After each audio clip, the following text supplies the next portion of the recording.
ஒரு கிராமத்தில் ஒரு அறிஞர் இருந்தார். அவர் ஒரு பொருளாதார மேதை. பல மன்னர்கள் தங்கள் நாட்டு பொருளாதாரத்தை சீர்படுத்த அவர் ஆலோசனையை நாடினர். ஒரு நாள் ஊர் தலைவர் அவர் முன் வந்து அவரை பார்த்து கிண்டலாக, அறிஞரே, நீங்கள் பெரிய அறிஞர் என்று உலகமே பாராட்டுகிறது. ஆனால் உங்கள் பையன் ஒரு அடி முட்டாளாக இருக்கிறானே. தங்கம், வெள்ளி இவற்றுள் அதிக மதிப்பு வாய்ந்தது எது என்று அவனை கேட்டால் அவன் வெள்ளி என்று சொல்கின்றான். வெட்கக்கேடு என்றார். அறிஞர் மிக வருத்தமடைந்தார். பையனை அழைத்தார்.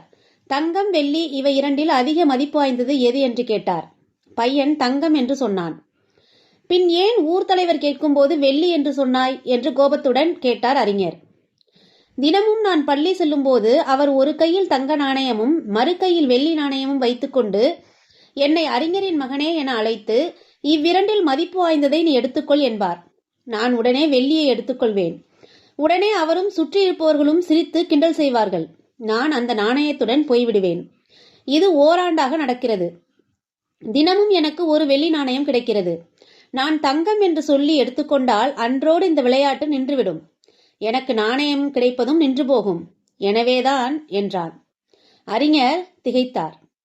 வாழ்க்கையில் பல நேரங்களில் நாம் முட்டாளாக வேடம் அணிகின்றோம், மற்றவர்கள் அதை பார்த்து மகிழ்வதற்கு. ஆனால் நாம் தோற்பதில்லை. அவர்கள் வெல்வதாக எண்ணிக்கொண்டிருப்பார்கள். ஆனால் வேறு கோணத்தில் பார்க்கும்போது நாம் வென்றிருப்போம். எந்த கோணம் நமக்கு முக்கியம் என்பதை நாம் தான் தீர்மானிக்க வேண்டும்.